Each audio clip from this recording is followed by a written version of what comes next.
¿Qué tipo de relación debe tener el cristiano con la política y el gobierno? ¿Cuál debe ser su actitud hacia sus gobernantes? Bienvenido, querido oyente, a Sabiduría para el Corazón, donde el pastor Stephen Davey, en la voz y adaptación de Daniel Cuquín, expondrá el segundo capítulo de la primera carta de Pedro, en donde estaremos descubriendo juntos lo que la palabra de Dios tiene que decirnos en cuanto a estos temas de gran relevancia. Así que abra su Biblia con nosotros y prepare su corazón para recibir las instrucciones de nuestra máxima autoridad, nuestro soberano Dios, quien está por encima de la política y el gobierno. Cuando el apóstol Pedro escribió su primera carta inspirada, los tiempos eran difíciles. Agitación política, perversión moral, confusión filosófica y religiosa, corrupción gubernamental, el aumento de los impuestos y las cargas económicas y la desvalorización de la vida humana. Y para los cristianos, las nubes de la persecución se estaban acumulando. Los cristianos ahora estaban dispersos por todo el imperio, incomprendidos, maltratados, calumniados, rechazados por los miembros de sus familias, señalados por sus empleadores. Incluso algunos estaban empezando a experimentar encarcelamiento y abuso e incluso martirio. Además de todo eso, vivían bajo el reinado de un emperador que se estaba volviendo cada vez más loco. Y lo que era aún más alarmante aún es que cada vez odiaba y perseguía más brutal y abiertamente a los cristianos.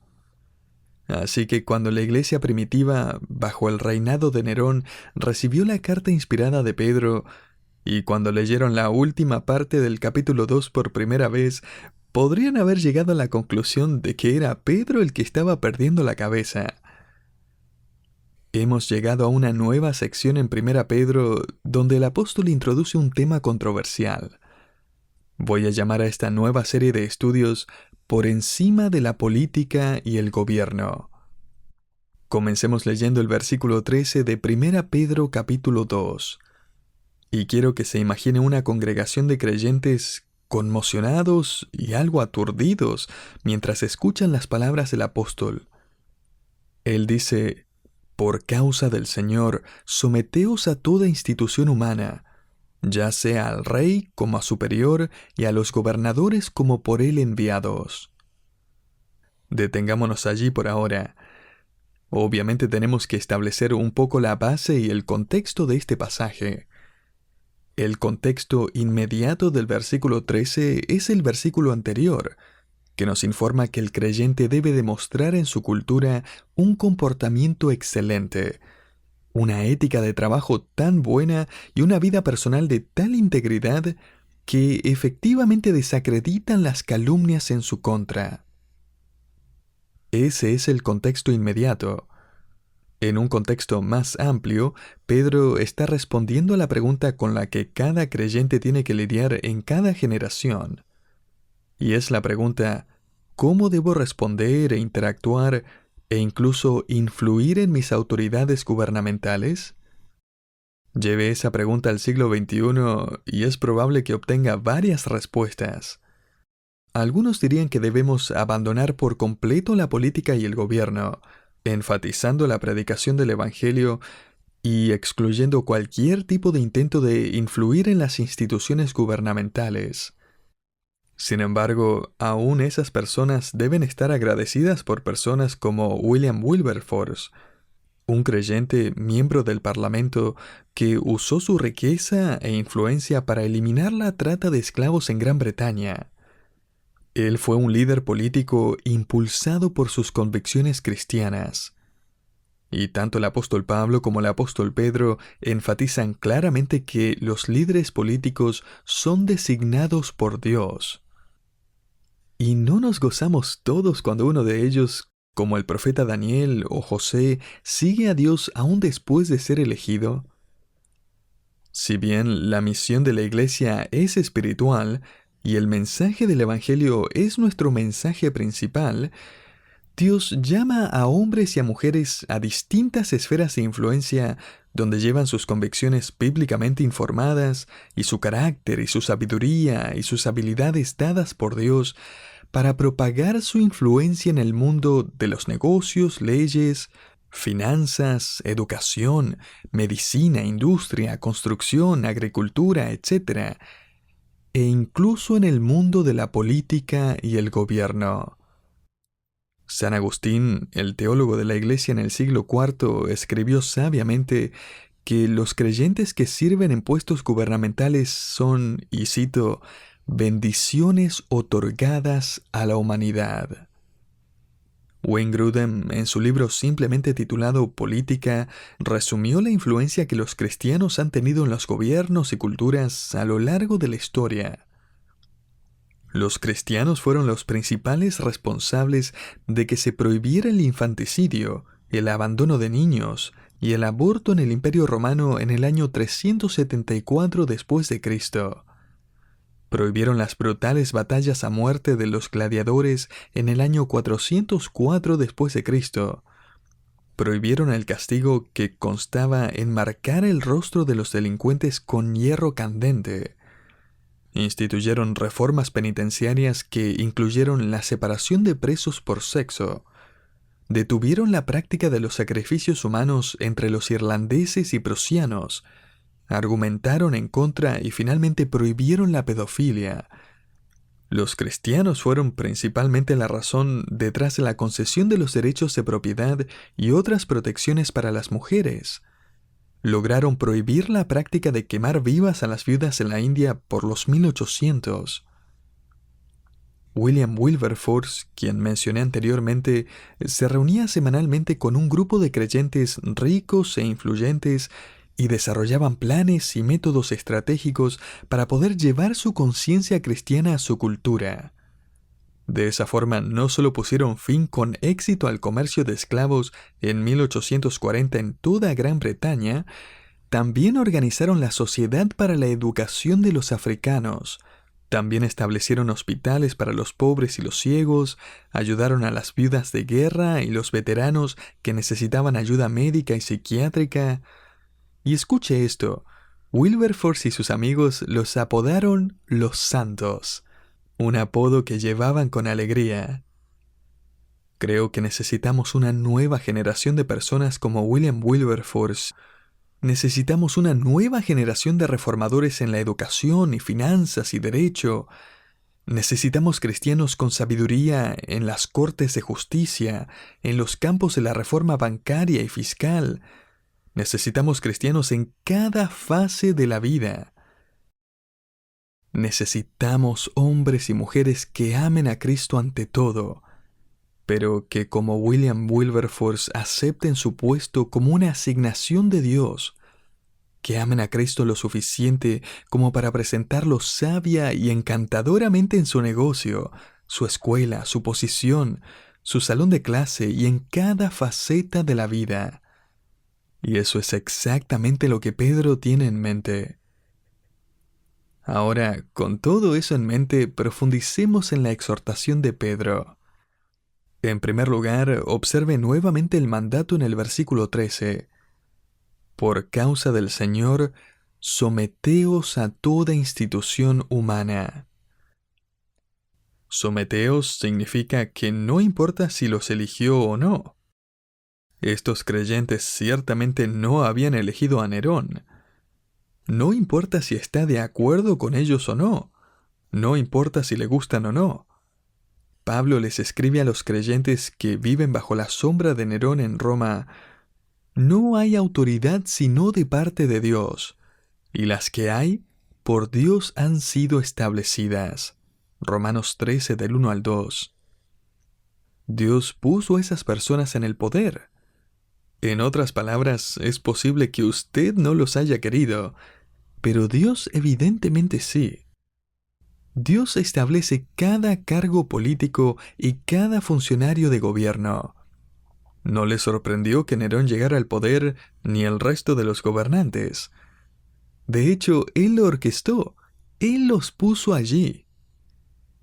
Esta es la sorprendente verdad para cada uno de nosotros. Después de toda la campaña y todas las oraciones y todas las conversaciones y debates y votaciones, el candidato de Dios siempre es elegido.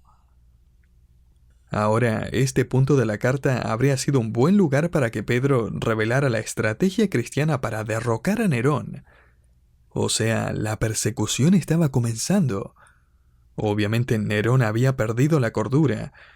¿Y por qué no aprovechamos a derrocar al Senado romano también ya que estamos? Pero esa es la manera del mundo. El mundo suele estar trabajando en esas maniobras de poder.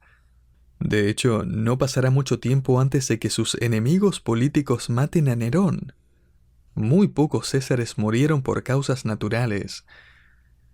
Pero en contraste, la Iglesia se muestra singularmente diferente, ya que sus miembros tienen un comportamiento excelente, buenas obras. El cristiano debe conocerse por su respeto y sumisión a las leyes, mientras que éstas obviamente no violen las Escrituras. El cristiano debe tener una perspectiva más elevada. Tiene que ver por encima de la política y el gobierno. En última instancia, él sabe que Dios tiene el control, y los propósitos de Dios se están cumpliendo, y simplemente hemos sido llamados a demostrar buenas obras al continuar haciendo nuestro mejor esfuerzo y literalmente ayudar al mundo que nos rodea brindando verdad, sabiduría y gracia. Ahora, en caso de que piense que puede escaparse de este mandamiento, Pablo menciona que debemos someternos a toda institución humana, ya sea al rey como a superior. Dependiendo del contexto hoy en día, este sería el presidente o el primer ministro o jefe de Estado. Para los creyentes en los tiempos de Pedro, este sería el emperador. Y luego Pedro agrega en el versículo 14 no solo al rey, sino también a los gobernadores, como por él enviados. En otras palabras, cualquier funcionario que representa al emperador. Y esto no habría sido más fácil. Y tenga en cuenta que el hecho de que Dios es quien los pone al poder no significa que siempre hacen lo correcto. Para nosotros hoy, entre otras cosas, someternos a la autoridad significa que nos negamos a tomar atajos, a hacer caso omiso de las leyes, a menospreciar a los líderes, ignorar las citaciones, multas, códigos y requisitos de seguridad a menos que nos atrapen. Hace poco leí cómo un simple cambio en las normas fiscales de Estados Unidos terminó exponiendo un engaño increíble, que probablemente involucró a cristianos y no cristianos por igual. En la década de 1980, un oficial del Servicio de Impuestos tuvo la sensación de que los contribuyentes estaban llenando incorrectamente el formulario, para obtener así más exenciones. A veces era un error genuino, pero a veces las afirmaciones eran cómicamente fraudulentas. Por ejemplo, una persona puso un dependiente cuyo nombre figuraba como Pulgoso, obviamente una mascota y no un niño. Al menos eso espero. El oficial decidió que la mejor manera de ordenar todo el asunto era exigirles a los contribuyentes que indicaran el número de documento de sus hijos. Nadie estuvo de acuerdo y su idea no se implementó. Pero unos años más tarde, mientras el Congreso pedía más ingresos fiscales, se planteó su idea y se apresuraron para convertirla en ley para el año 1986. Cuando finalmente llegaron las declaraciones de impuestos, 7 millones de dependientes habían desaparecido repentinamente de las listas de impuestos. ¡7 millones! Mascotas y niños inventados habían desaparecido. Y ese año la idea de este oficial generó $3,000 millones de impuestos adicionales. Ahora quizás se pregunte cuál es realmente el papel del gobierno. Y este de hecho incluye la recaudación de impuestos. Pablo de hecho le dice a los cristianos que paguen sus impuestos honesta y completamente. Pagad a todos los que debéis, al que impuesto, impuesto, Romanos 13:7. De hecho, en una ocasión le preguntaron a Jesús si iba a pagar sus impuestos y dijo que sí. Luego le dijo a Pedro que fuera a pescar y le dijo que el primer pez que atrapara tendría una moneda en la boca que cubriría los impuestos de ambos. Por supuesto, nosotros no podemos realizar el milagro. Sin embargo, sí debemos seguir el mismo principio, que no es salir a pescar, es pagar sus impuestos. Pero, ¿es eso todo lo que se supone que debe hacer el gobierno? ¿Recaudar y gastar nuestros impuestos? Pedro nos brinda un resumen bastante interesante del rol de un buen gobierno. Observa el versículo 14. Someteos a los gobernadores como por él enviados para castigo de los malhechores y alabanza de los que hacen bien. Por cierto, eso me suena a una legislación moral. La idea de que la moralidad no se puede legislar es un mito. Desde las leyes que castigan el asesinato, la pedofilia y el robo, hasta las exigencias de cinturones de seguridad, las restricciones para conducir en estado de ebriedad, todo lo cual está diseñado para proteger la vida, todo eso es una legislación impulsada por una brújula moral con respecto al valor de la vida y el bien y el mal. Lo cual, por cierto, enfatiza nuevamente la oportunidad del cristiano de influenciar al mundo basado en lo que la palabra de Dios dice que es bueno y malo. El gobierno entonces debe castigar y alabar. Ese es el propósito principal de Dios para aquellos que están en autoridad. La palabra traducida castigar destruye la idea de que a Dios no le interesa más que reformar al criminal y proteger a la sociedad de más crímenes. No, la palabra que Pedro usa habla de algún tipo de retribución apropiada. Esta es la definición de la palabra en el idioma griego: infligir un castigo justo a quien ha dañado a otro. Así que el gobierno recibe de parte de Dios la tarea de aplicar penas y castigos a aquellos que violan las leyes justas. Pero eso no es todo. También se les da la responsabilidad de alabar a los que hacen lo correcto. La palabra que Pedro usa aquí se puede traducir como encomendar o reconocer. ¿Pensó alguna vez que en la mente de Dios el gobierno no solo es responsable de la seguridad de sus ciudadanos, sino también de fomentar su bienestar moral, castigar el mal y recompensar el bien? Y todos los que están en una posición de autoridad, desde el maestro de la escuela hasta el juez y el senador, cuando trabaja con convicción y buen carácter, está cumpliendo el papel único que Dios le ha asignado en ese campo. Y una nación que está llena de gente como usted resulta ser increíblemente bendecida. Hoy en día se estima que 1/3 de todos los cristianos viven en alguna forma de gobierno libre, mientras que la gran mayoría, más de 2/3, viven en algún tipo de gobierno represivo. Pero imagina cómo eran los días de Pedro. Y más en nuestros días, cuando todo se está poniendo de cabeza, cuando se recompensa el mal y se castiga el bien. Entonces, ¿por qué molestarse en someterse a ese tipo de autoridad?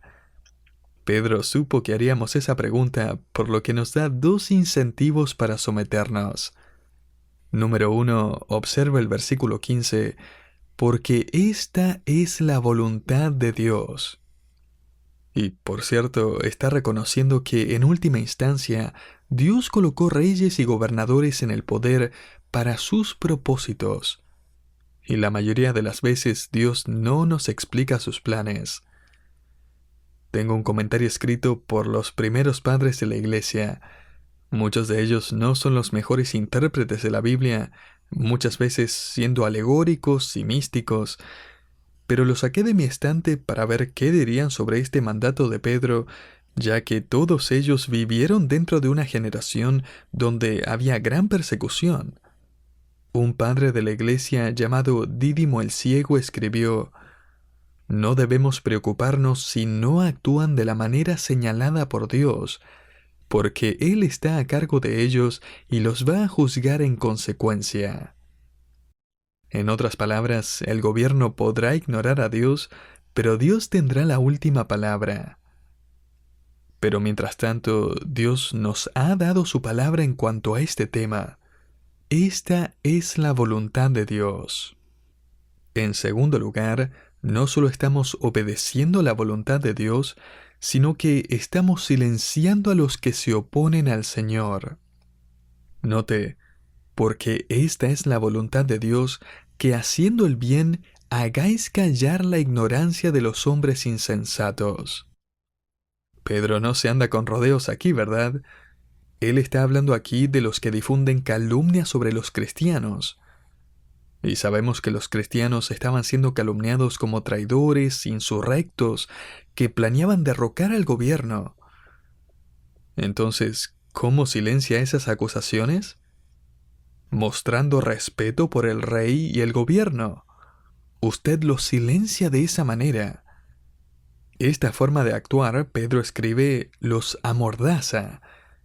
El apóstol está insinuando que estos difamadores son perros rabiosos que constantemente ladran y muerden sus talones. Además, Pedro los escribe aquí como ignorantes, haciendo callar la ignorancia de los hombres insensatos. Esto no significa que los críticos no tengan educación. No tiene nada que ver con sus notas del colegio. Esta es una referencia al rechazo deliberado y hostil de la verdad. Esto es voluntario.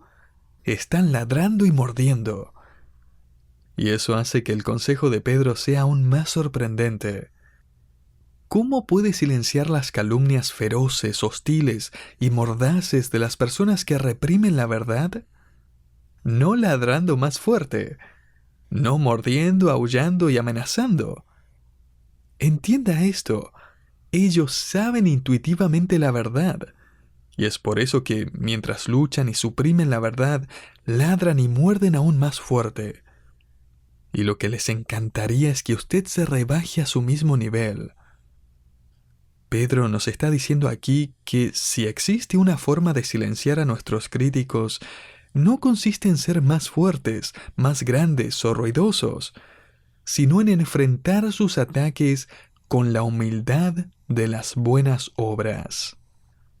En otras palabras, respondemos con un comportamiento excelente, actitudes respetuosas hacia las autoridades, sabiendo que, en última instancia, ellos están bajo la autoridad de nuestro Dios.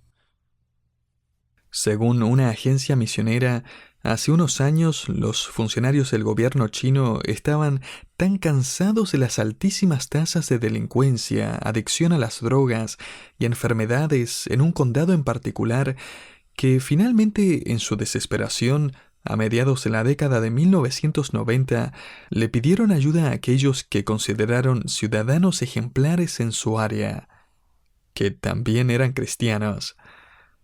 Un funcionario entrevistado dijo: "Tuvimos que admitir que las personas en esas áreas eran una pérdida total debido a su adicción al opio". Él dijo también: "Su adicción los ponía débiles y enfermos. Luego iban a sus sacerdotes que requerían sacrificios de animales de tal extravagancia que la gente se empobrecía. Y debido a que quedaban indigentes y más pobres, se robaban unos a otros. Y así la ley y el orden se deterioraron. Era un círculo vicioso que ninguna cantidad de propaganda política podía romper". Él continuó: "Nos dimos cuenta de que en algunas aldeas del condado habían personas que amaban la paz. No había problema de drogas, ni de robos, ni de orden social. Estos hogares también parecían tener muchos pollos y cerdos. Así que hicimos una encuesta para averiguar por qué estos pueblos eran diferentes y, para nuestro asombro y vergüenza, descubrimos que el factor clave era que estos pueblos tenían una mayoría de cristianos". El artículo registró cómo los funcionarios lanzaron un experimento social en 1998. Eligieron la peor aldea, que tenía 240 personas, 107 de las cuales eran adictas irremediablemente al opio. Los cristianos aceptaron que los transportaran en autobús a la aldea, el gobierno cubrió los gastos, y la policía reunió a los aldeanos. Los cristianos les contaron sus testimonios de fe en Cristo y la diferencia que Él había marcado en la forma en que vivían, y los visitaron varias veces. Y un año después, había 17 nuevos cristianos en este pueblo. Estos 17 cristianos pronto arreglaron su condición financiera porque dejaron de gastar dinero en drogas. 8 de los 17 pronto ahorraron suficiente dinero como para comprar máquinas de coser y comenzaron sus propios negocios. A principios del 2002, 83 de los aldeanos se habían convertido al cristianismo y su aldea estaba cambiando.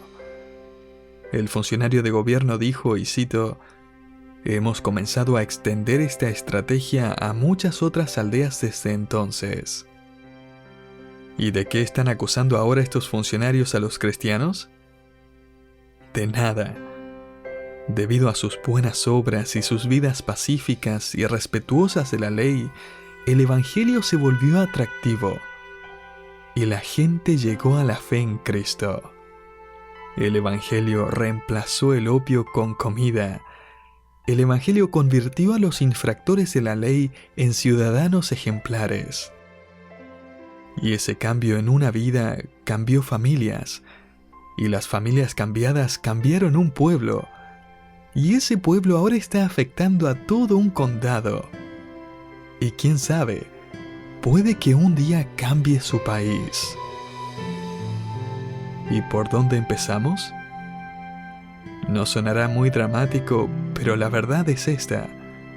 Por la causa del Señor, debemos ser buenos ciudadanos, respetando la ley y las autoridades, porque esa es la voluntad de Dios.